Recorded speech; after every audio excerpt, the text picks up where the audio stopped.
another episode of Head to Head Sports. I am your host, Brian Parker, along with co-host Randall Hargrove. How you doing, sir? What is up, man? Man, what is up indeed? Another week of NFL. Week 7 is in the books. What did you think? What did you take away from week 7?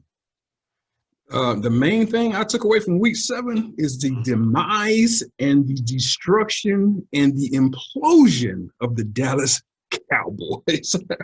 Woo! Wow, man. Wow, what is going on in Little D? Little D is correct. Little D, I mean, there's so many storylines going on in Little D right now that have, well, I was going to say have absolutely nothing to do with Dak Prescott, but actually I'm going to revise that. Has a whole lot to do with Dak Prescott. Yeah, he just left and the bottom fell out. It's like when you pull that, you find the right string and you pull it and everything falls apart. That was definitely that string because, I mean, now, you hear more about players not really on board with McCarthy's coaching. Yeah, man. The defense, couldn't stop, couldn't beat itself out of a wet paper bag. Zeke is fumbling. The receivers aren't getting open. The line can't protect whoever the quarterback is. Dalton gets his helmet knocked off and don't nobody run out there to defend the guy. Nobody defended your quarterback. You just sat there and watched. Wow. They looking around like, what should we do? Yeah.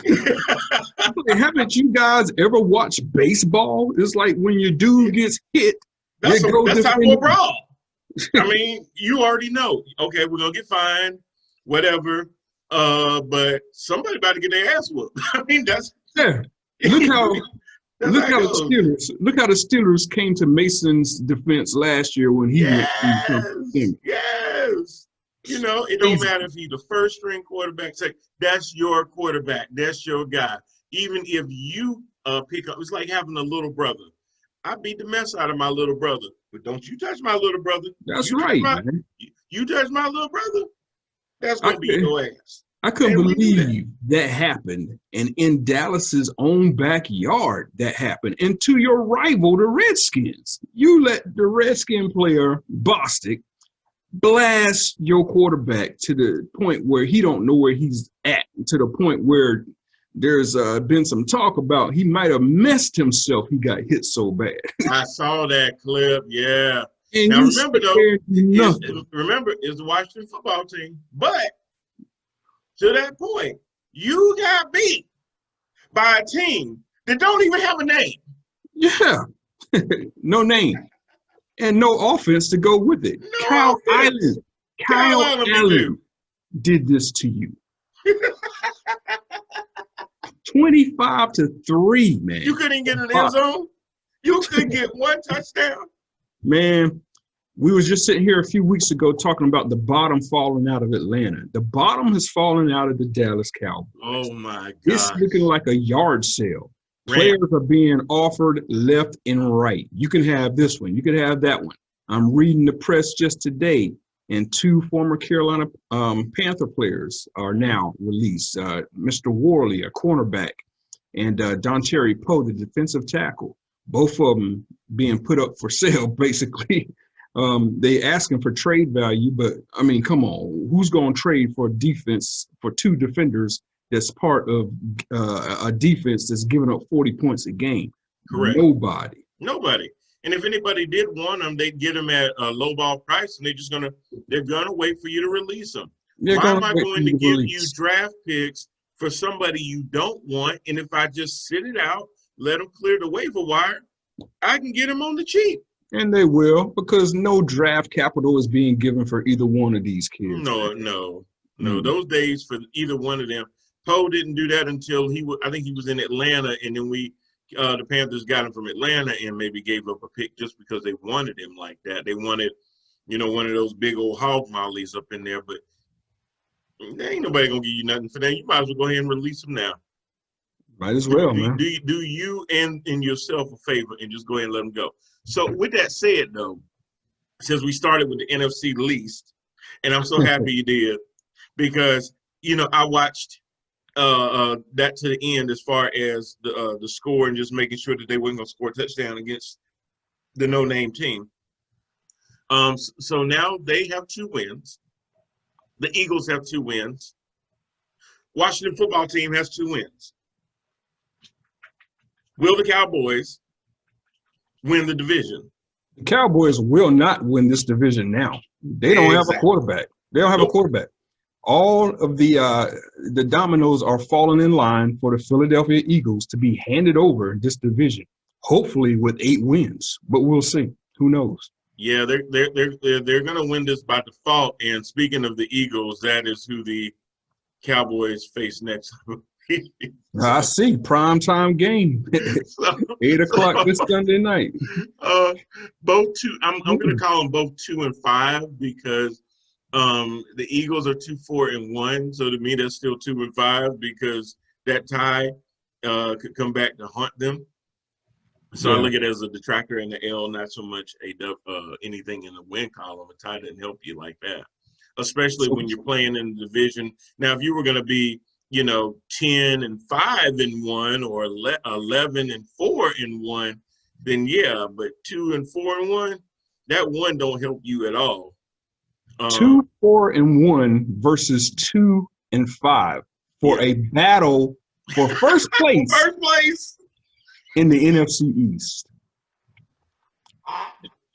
That is as pathetic as it gets, man.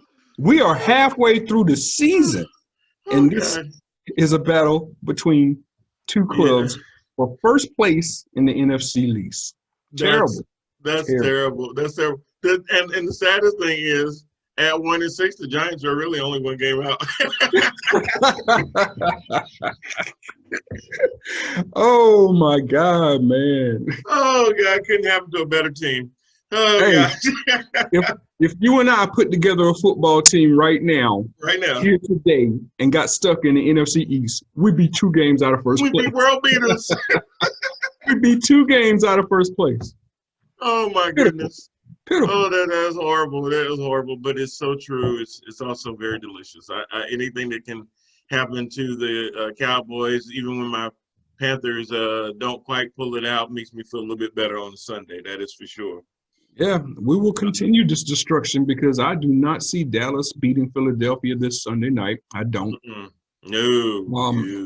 Especially if Dalton is not able to play. I have no idea who they're going to get off the street to get in this game because the third stringer that came in when Dalton got hurt, I don't even know this kid's name. They're preparing him to start. Apparently, what's his name, Danuzi or something? Wow. Yeah. As an L, go ahead and hand it over right now. Okay. Here I go again one more time.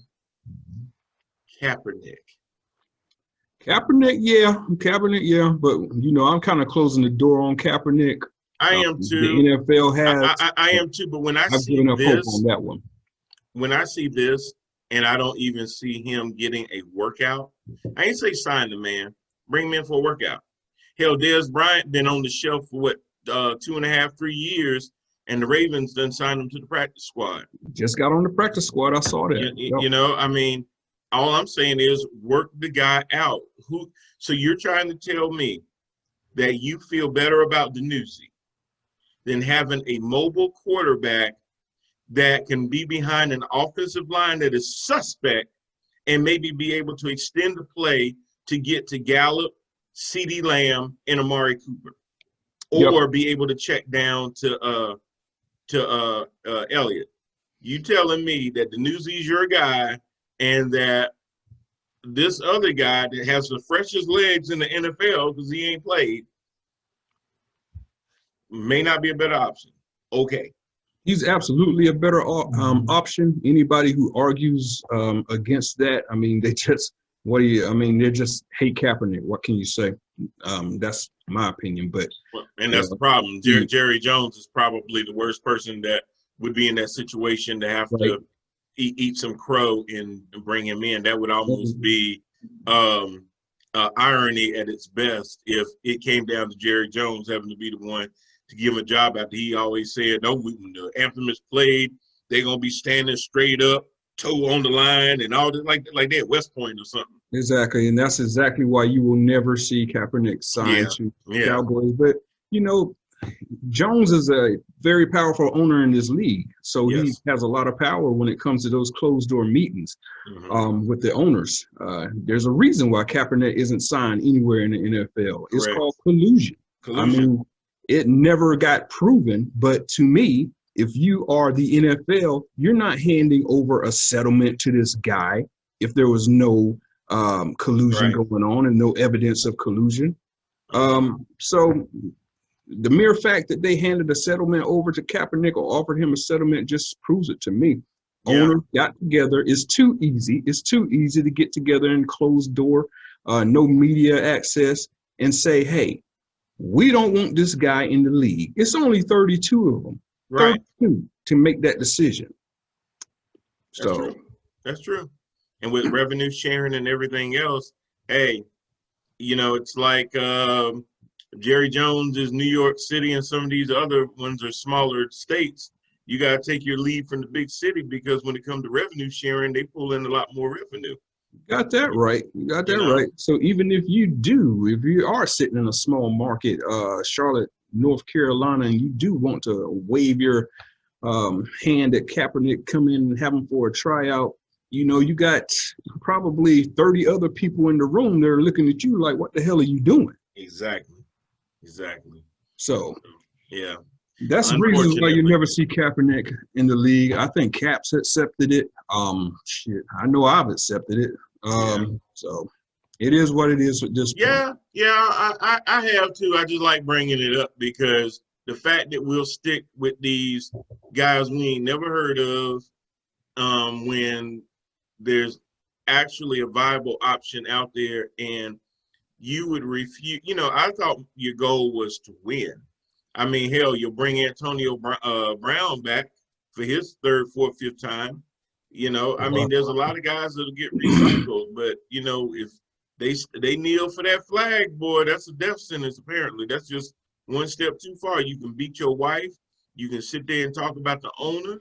You can sit there and beat up other people and do all these other things and get suspended and beat your kids, Adrian Peterson, and you do all these other things. But the minute that you take a knee on that flag, good night, Irene. It's over. Blacklisted, man. We've seen it happen. Blacklisted and black. Seen it happen. Yep. Yeah. Anywho, the game of the week last week, for me, was the Steelers and the Titans. Oh yeah, mine too. And so your Steelers pulled it out. But they had to pull it out. Pulled it out is right. And I don't know, man. Watching that game was just so frustrating because I saw it coming. I really did. We got up like 27-7 or 24-7, whatever the score was that we were winning by. And I'm checking social media and people are saying, "Oh, it's over." This is what frustrates me about Tomlin, and not throughout Tomlin's whole career. Just here within the past 5 years or so, it's just something with his clubs that they just let up off the gas, and then these teams that are inferior, some of them, get back into the game, and here we are at the end of the game threatening to lose when we've had a 17 and a 20-point lead. Back in Cowher's day, 14 points in the fourth quarter. If the Steelers had you by that, shit, the game is over. The game is over, especially if it was played at home. You could cancel that. The game was in the wraps. It was over with. You might as well hand the other team over the L. We're going to take the W. You're not coming back from a Bill Cowher coach team down 14 in the fourth quarter. It just did not happen. With Tomlin, I don't know what's going on. It was part of my frustration 2 or 3 years ago when I was kind of demanding him to be out the door. But he really redeemed himself last year, so I'm letting up off that.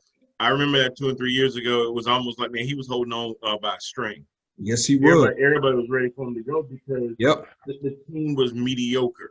You weren't going to be good enough to get to the playoffs or get deep into the playoffs, and you weren't going to be bad enough to get valuable draft picks. So it was like you were just dwelling in mediocrity. And a lot of it was, I think Tomlin is a player's coach to an extent where the players like the guy personally. But sometimes if you're too much of a player's coach, they tune you out sometimes because they don't stay focused. And they almost need that guy to sit there and bust their balls every now and then and let them know, hey, man, you need to stay focused. I'm going to pull you out. So it just kind of seemed like once they got up, they got comfortable, and they said, oh, okay, we good. And they changed their mindset. But if the mindset changed, to me, that comes from the coach.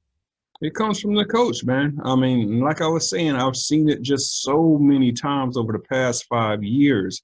Huge blown leads in the fourth quarter in the second half, and it almost came back to get us again in Tennessee. Had it not been for my dude's missed field goal at the end, we'd be sitting here probably talking about the Steelers once again blowing a 17-point lead in the second half, something that was unheard of under the Cowher regime. So I don't know what it is. I don't know what the fix is, but I do know that if it's not got under control right now, it's definitely going to rear its ugly head in the playoff. Yeah, that's what I'm worried about. You thankfully you won, and you're still undefeated. But you're right. That's going to happen against a team that is not only going to come back, because you got to understand that's the Titans' MO. They start off slow anyway. They always get behind. The week before that, they were behind to Houston, and they kept going back and forth. And then they finally took it over in overtime when Mr. Derrick Henry did his thing and ran down that sideline like he did, like a gazelle. But that's how they've been winning. I mean, they're winning that AFC. They're in the AFC running too, but they're doing it from catching up from behind. They don't get quick starts. So they got to be careful with that, because some other team that's really, really hot is going to have their number. And they're too talented offensively to take their foot off the gas. The Steelers are too talented offensively and defensively for this to continue happening. That's true. They did a good job on Henry as far as keeping him under 100 yards and everything else. They're good against the run. Hey, I'm going to tell you something. Speaking of running, Danny Dimes, I think you surprised yourself. You sat there and you took off running. But everybody know when you start running in an open field, Danny Dimes, you tilt your head back. You don't tilt your head down. If you tilt your head down and you're running that fast, trust me, Danny Dimes, from people that grew up in the hood, when you're running from the police, you don't put your head down, Danny Dimes. You got to look where you're going. You got to keep your head up. You got to keep that ball right there, but you got to look up. Because you almost broke loose, Danny. Yeah, and you got man. Tripped by the wind. Oh, I'm sorry. That was just hilarious. I just had to bring that up about these Giants. They almost beat the Eagles. And Daniel Jones sat there, had a pretty run. I didn't know the brother was that fast. But he was gone, and he must, in the back of his mind, figured, surely somebody going to get me. All these guys that ran 4.2, 4.3 at the combine, probably chasing my tail. They're going to catch my little behind. And they weren't. You had it, dog. Tilt your head back a little bit and just step, and you had it. Hey, he would be good in a horror movie, though. he definitely wouldn't be the first one to get slashed. That is true. Yeah. Oh, my gosh. I'm going to tell you something else that I found out last week. Now, even though my prediction for the Super Bowl included Tampa Bay, as they call them, TB is in TB, yeah. Tom Brady, the talk of his demise, greatly exaggerated. Woo! Brady still got something in the tank. Tampa right now, if they get on the same page with Antonio Brown, you could put them in the Super Bowl right now. That defense is playing lights out right now, and Tom is gaining connections not only with Evans and Godwin, but also he's getting that connection back with Gronk again. Now, Yeah. Gronk used to be his crutch in New England, 3rd down and 10. He's heading Gronk's direction, and Man, most of the time he wants to he doing a change. lot more than fade passes into the end zone. How Yeah, many times have we seen him and Gronk do that? over and over and He over. stretch And him out to the left. He takes that little route and then cuts it back towards like he's about to run out of the end zone and catch that little teardrop pass. Oh my God, over and over. if they get on the same page, and Antonio Brown on the other side, that's an unstoppable force right there. And I mean, you could go ahead and just let them into the Super Bowl right now and save Oh my yourself God. watching the playoffs. You got Godwin on one side, you got AB on the other side. Now I hope they sign Antonio Brown and not AB. If they signed Yeah. Antonio Brown, because They they're two signed different Antonio people. Brown, They they'll look do the same, but I think it's two different people. AB crazy, it. AP but Antonio Brown is a lights out receiver that will make you have to choose who either to double team or put that free safety back on to give that help, because you can't one-on-one him. Because if you do that, then you got Godwin on the other side. You So have what are you going to do? Evans And then you got on the other Evans. side. So you can run Godwin in the slot, run Evans on Right. the other side. Plus, Oh my you got God. Gronk cleaning up anything that the receiver. Gronk So, running right between your front and the DBs right there in the middle and do a little block, then get open as a check or whatever. Oh my God. who you gonna double? You got to double somebody. Right. You're gonna pay for it as soon as you do. So, And if your front four can't put pressure on him to get rid of the ball early, and he can just sit back there and pick you apart, forget it, man. Absolutely forget it. It's a wrap. it's over. It's a wrap. I think he used those first 3 or 4 games as just a way to get ready, get everybody on the same page. Hey, let's keep it close in the NFC South. And then next thing, all we got to do, guys, is win the division. All we got to do is win the division. We win the division. I know we got this. Now, that's why what's really going to be interesting to me this week is New Orleans,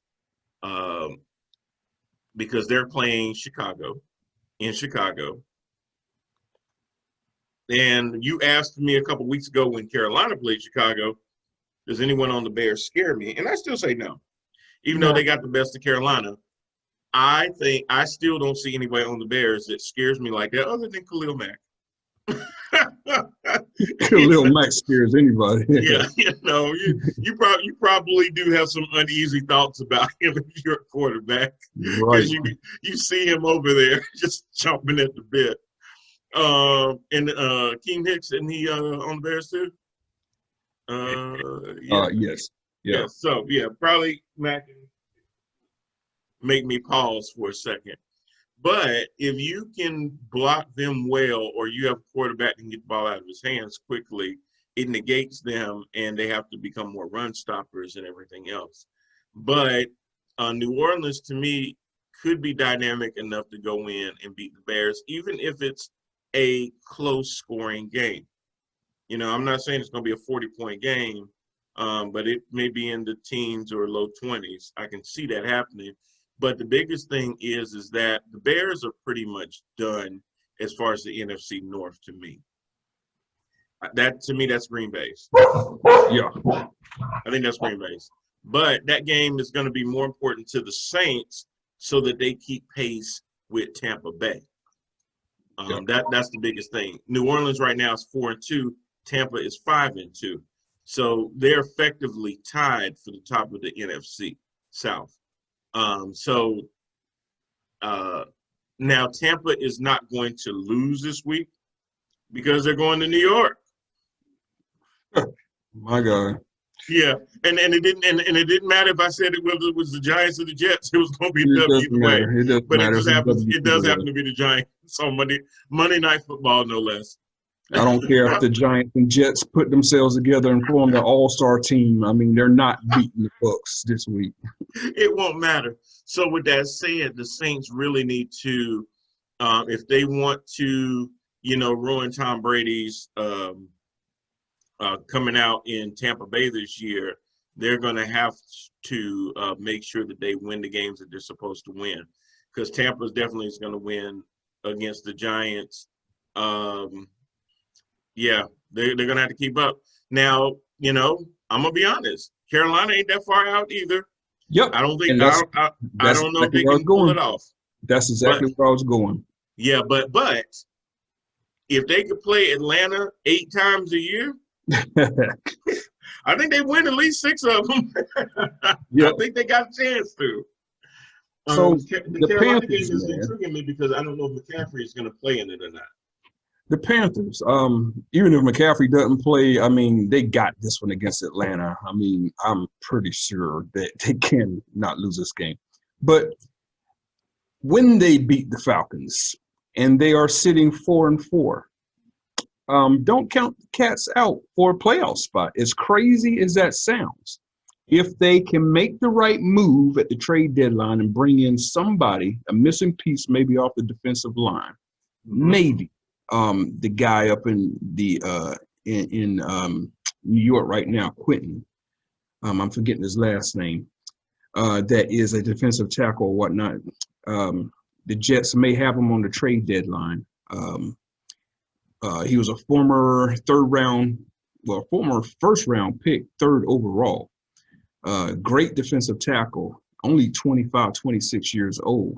If the Cats could somehow pull off a trade to get him in here or somebody of that caliber to help shore up the defensive line in KK's absence, look out, because Carolina's offense is pretty much set. I mean, it's humming at a good little 25, 26, 27 points per game average here.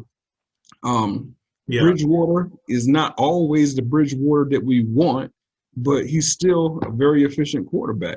He really is. Moving the ball, and the turnovers are here and there, but there's nothing that's killing him right now. So if the Cats can get back to 4-4, and remember, this year there's a 7th team that's going to be allowed into the playoffs.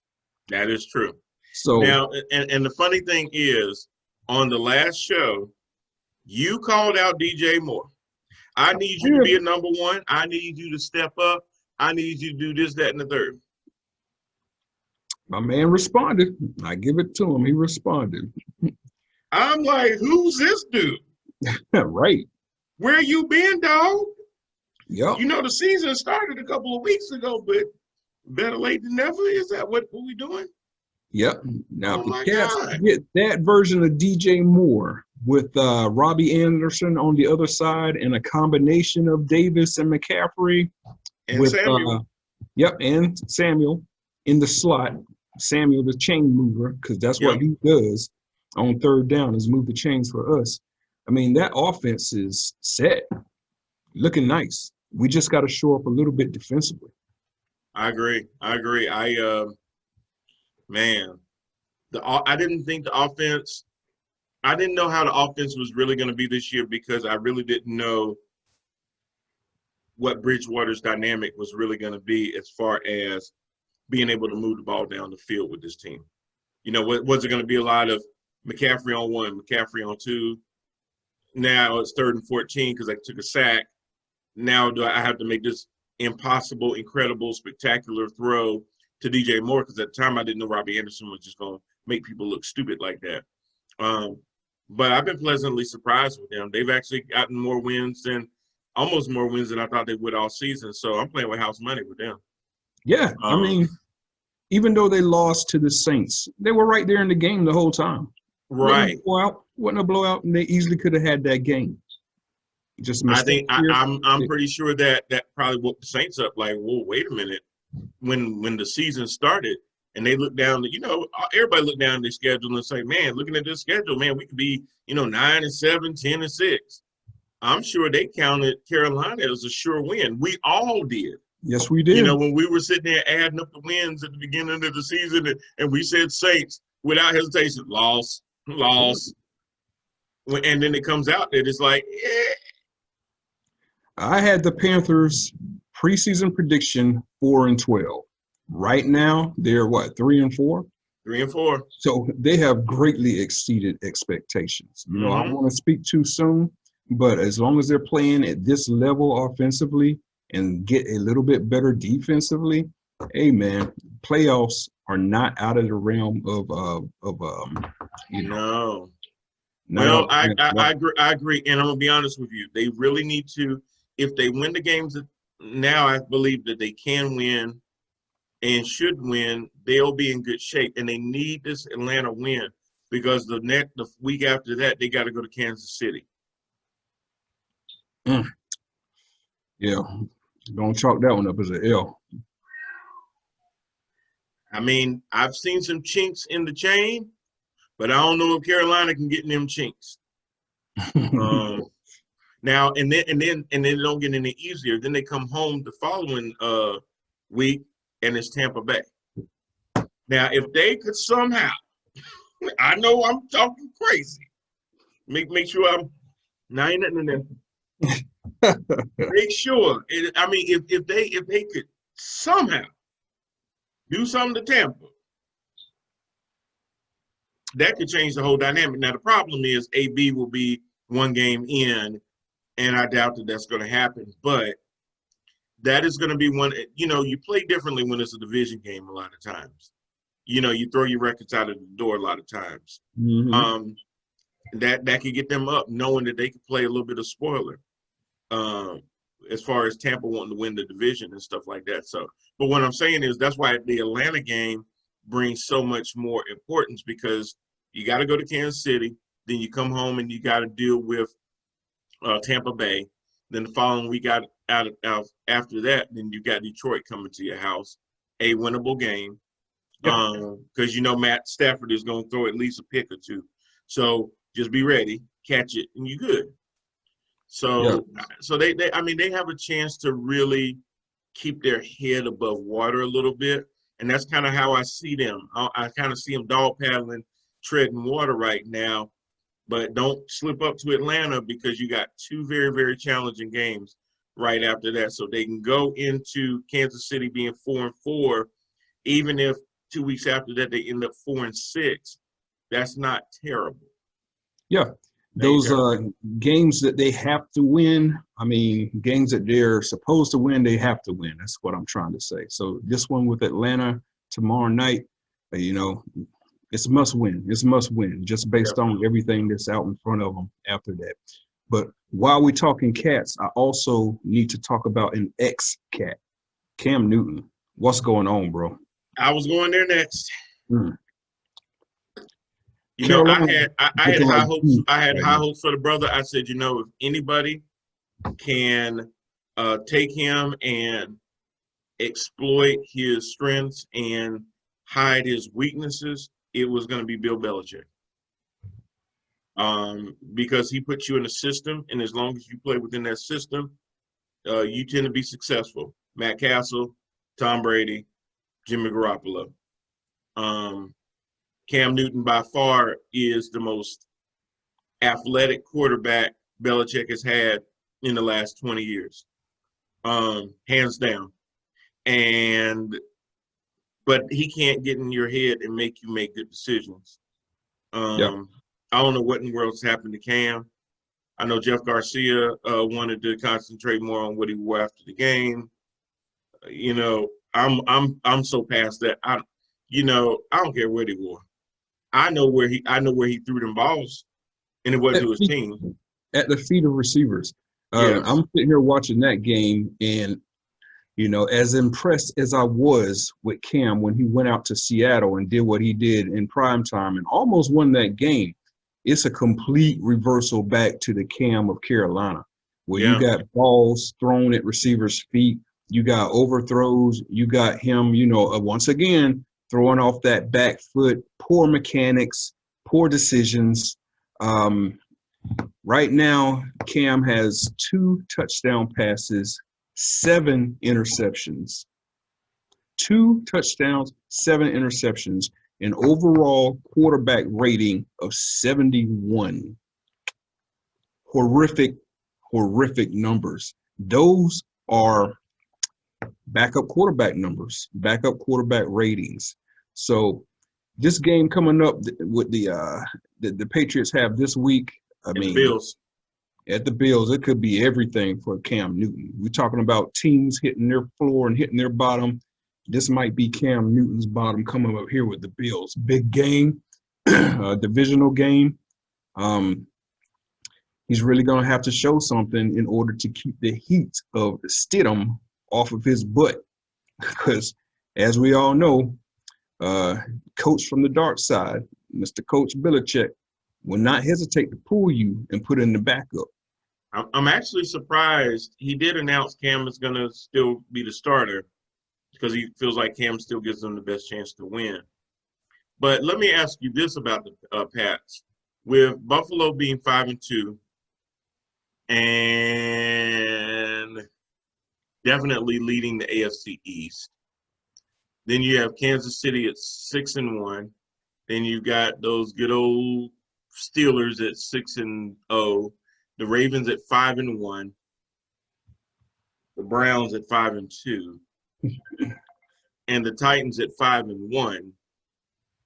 And even the Colts on the outside looking in at 4-2. Doesn't sound like the Patriots are destined for the playoffs unless they go on a tear. Yeah, they're going to have to go on a tear, and I don't see it happening because to go on a tear, Cam Newton is going to have to go on a tear. And Correct. Cam Newton has not gone on an offensive tear since 2015. It just hasn't happened, man. So he's really going to have to pull something out of his behind and show something that and I don't see it happening. I don't see it happening. I don't either. I mean, this honestly, and I know Patriot fans don't want to hear this, but this is a rebuilding year, man. It is. Now, I mean, I know they got jacked up with about 9 folks that did not want to come in because of COVID and stuff like that. Then they had a COVID outbreak and it shut them out of the facilities. You're trying to replace a GOAT in a quarterback, and you got all these, and you still didn't address. Now, that part I'm gonna put on the organization. The draft came, you knew Brady didn't have nobody to throw to, and you didn't do anything on the offensive end of the ball to address any of that.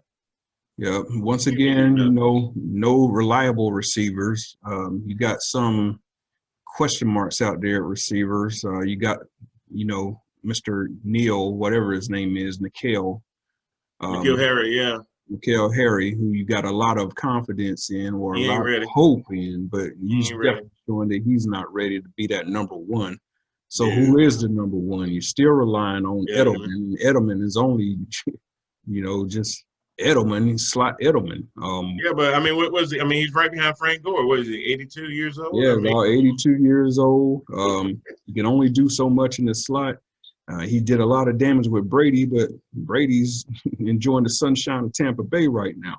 Well, he did a lot of damage, and that damage is probably starting to catch up with his body. Yep. When you're in the slot, that's an occupational hazard. You come across with a lot of collisions. Right. They catch up with you. Shoot, them rest days ain't enough anymore. I mean, you need a rest day, you need a Veterans Day, you need all that. And coach, let me just watch from the sideline today. Let me get a vet day. Yep. Yeah, you a slot receiver? Yeah. We will see what Cam does against Buffalo, but I don't think it's going to be pretty this week. And AFC is going to be very, very competitive, and I just don't see a place for the Patriots this year because you're going to have some 9-win teams in the AFC that might not even get in. Yep. Yes, and I don't see the Patriots winning 9 games. So not at all. Not this year. Not this year. Not this year. Yeah, 2 years together they might get 9. But, so who's your game of the week this week? Is if I have to ask. My game of the week for this week is not the Steelers Ravens. What? I'm thinking that it's not. My game of the week happens tomorrow night. I want to see the Cats in prime time against the Atlanta Falcons. They are favored to win that game. It's a primetime game, their first primetime of the season. That's what scares me. I want to see how they respond to it. This is a big test for them because this is a game that they're supposed to win. Let's see what they do when they're favored.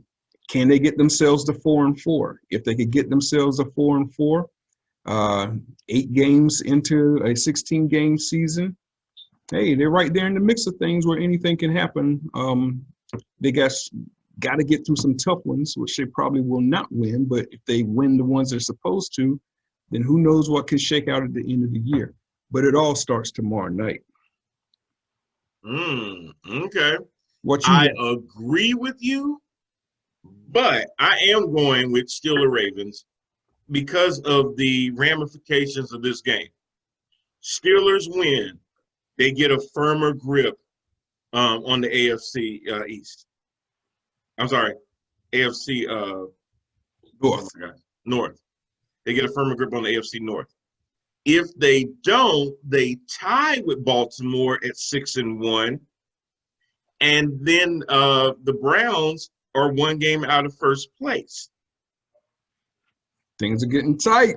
And then now the Raiders got to come to the Browns and keep the Browns from doing some things. Now with the Browns, it's going to be a little bit harder because Odell Beckham is out for the season. Okay, you still got Jarvis Landry, but Odell Beckham is gone. And you don't know if you're going to get the good Baker or progressive commercial Baker. You don't know which Baker's going to show up. I mean, he threw, 5 touchdowns the last game or something like that, something crazy. But then the next game, there could be 5 interceptions. So you just never know. But the Browns are right on the heels of the Ravens and then the Steelers. So if the Ravens get the best of Pittsburgh and they are in Baltimore, that could really get this really tight. You can really get some tightness going on. Because the main way to make your make the playoffs is win your division. You control your own destiny if you win the division. If you got to be a wild card, now other things got to happen for you to pull it off a lot of times. Yep. So, be interested. I totally agree. A lot of people were looking at the game that the Steelers played in Tennessee as their big test, which it was. It was a big test. The biggest test comes this week in Baltimore. That's going to be a tough one. The Ravens never lack on defense. I don't care what year it is. Yeah. So it's going to be a huge test for Roethlisberger. Being back in that environment once again after a year off, we'll see how it goes. But, I'm really not afraid of Mr. Jackson. I know he's dynamic. I know he's fast. But I think if we could keep him in the pocket, make him a passer, that's going to be to our advantage. If you're able to make him a passer, I agree with you. My fear is, can you contain him? Even if he goes for runs, can you stay in front of him? Can you seal the edge? Well, forget just sealing the edge because he can get dark through the middle. But can you seal those edges so he doesn't pick up 8, 9, 10 yards? He picks up 2, 3 yards because you're putting the right angle on him. And you got to be careful. Even if you put the right angle on him, he might sit there and throw his head one way and your back go flying halfway across the field. So you got to be careful with that too and be very disciplined and make sure that your eyes and your body is squared up on him or he will make you look crazy. And where I worry with the Steelers, they have lost their man in the middle, Devin Bush, for the year with a torn ACL. Bush was that speed linebacker that could possibly be that spy for Mr. Jackson and kind of control him and contain him. But, with him out of the lineup now and the backup Spillane, we're not getting the same level of speed, not the same level of coverage. So that is a little bit worrisome when it comes to the middle of that defense. We'll just, once again, have to see how that plays itself out. But if the Steelers can somehow contain him and keep those numbers down rush-wise, got a shot in the end. That's true. I think Mark Andrews is going to be the key if the Ravens win because he's probably going to have to get the ball out of his hand really quick. And a lot of times that's when your tight end benefits from being the closest player to the quarterback outside of the, defense, of course. So a lot of dump offs and stuff like that. Andrews is probably going to have a huge game. I'm hoping too. I'm projecting because he's on one of my fantasy teams. So, Ms. Andrews, just stay real close to Lamar. He needs you, and I need you too. And lastly, before we head out of here, my secondary game of the week is going to be Sunday Night Football on NBC, and that is going to be how about him? How about him? Going to Lincoln Financial to take another L, and I'm going to watch every freaking minute of it. I'm going to be front center. I'm going to have my surround sound on. I'm going to have my popcorn. I'm going to have my hoopers. I'm going to have my Corona, and it is going to be a hell of a good time. I'm going to be, and I have to say, I really had to call Facebook the other day and make sure. I had to make sure my Facebook wasn't broken because I ain't seen no DC fail post in a long time. Where you at? I said Cowboys. Last week. Where you at? Where you at? It's okay. Look, people out there, if you know a Cowboys fan, please, and this is a serious PSA. If you know of a Cowboys fan, on Monday, please do a wellness check and make sure you're okay. The life you save could be your own. Sorry. Oh boy, I love it. I love it. I hope you burn. So anyway, Mr. Randall, it has been fun as always. We will see you all next week. Thank you for joining us on Head to Head Sports. Brian Parker, Randall Hargrove, wishing y'all be safe, and as always, wear a damn mask. And we'll see y'all soon. Take care. Out. We out.